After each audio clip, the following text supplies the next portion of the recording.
Assalamualaikum warahmatullahi wabarakatuh. Saya Raffi Bagus Kuncoro dari kelas 12 IPA 2 ingin menceritakan novel Anak Semua Bangsa karya Pramodya Anantatoer. Anak Semua Bangsa menggambarkan penderitaan rakyat Jawa di bawah pemerintahan Belanda yang licik dan haus kekuasaan. Minka adalah seorang penulis pribumi yang begitu mendewakan Eropa.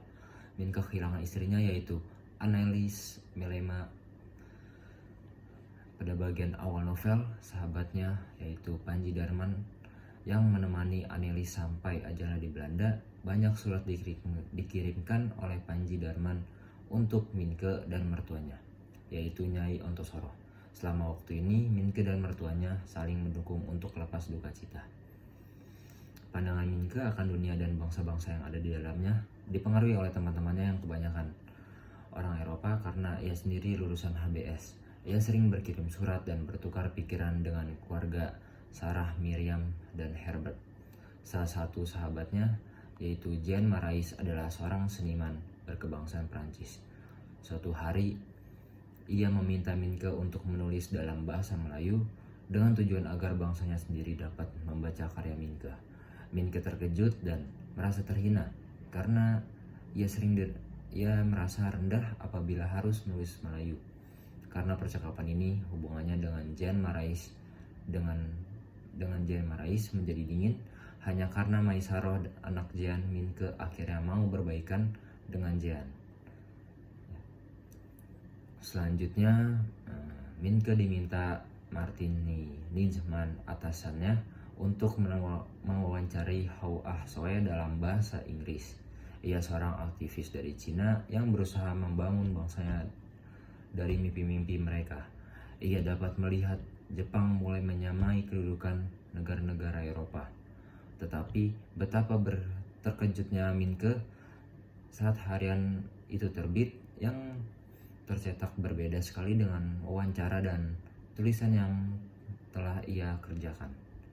Artikel tersebut berisi tuduhan pada Hou Ah Soe yang mengatakan dirinya seorang pelarian. Kejadian ini menyadarkan Minke bahwa Eropa yang selama ini agung-agungkan tidak selamanya benar. Sepertinya semesta belum mengizinkan Minke untuk tenang, karena setelah itu Komer, teman Jean Marais, mendukung apa yang telah Jean katakan sebelumnya. Selama ini Komer telah menerjemahkan tulisan Minke ke dalam bahasa Melayu. Komer mengatakan bahwa Minke tidak mengenal sendiri, karena selama ini ia melihat keadaan dari kecamatan Eropa.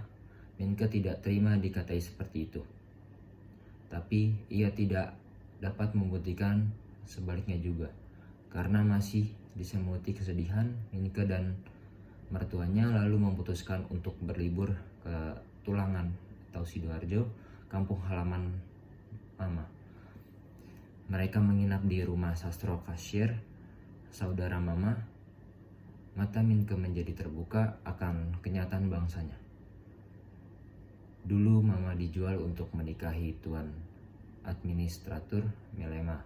Kini Surati, anak Sastro Kasir, terpaksa menikahi Tuan Administratur karena jebakan orang Belanda itu. Untungnya Surati sengaja menurunkan cacar dari kampung sebelah pada Administratur. Jadilah meninggal dan Surati yang dulu jelita kembali ke rumah dengan borok di wajahnya. Minke berjanji pada Trudongso akan membantunya dengan jalan menuliskan penderitaannya. Selain itu, ia juga menulis tentang Surati, tetapi saat ingin menerbitkan tulisannya tentang Trudongso, Nijman menolak. Minke putus asa. Ia memutuskan melanjutkan studinya di Betawi untuk menjadi dokter. Di tengah perjalanan di laut, ia bertemu dengan Terhar yang menceramahinya cara kerja dan tujuan penjajahan Belanda di Hindia. Minke hampir berkunjung ke kantor koran lokal di Semarang untuk menulis lagi. Sayang sekali ia malah dijemput polisi untuk kembali ke Wonokromo, yaitu rumah Ontosoro. Saat Minke pulang, Mama harus berhadapan dengan anak resmi Tuan Administratur Melema, Insinyur Maurits Melema, karena perebutan warisanlah Annelies meninggal. Itu dia tadi cerita dari novel Anak Semua Bangsa. Itu saja yang bisa saya ceritakan. Kurang lebihnya mohon maaf. Wassalamualaikum warahmatullahi wabarakatuh.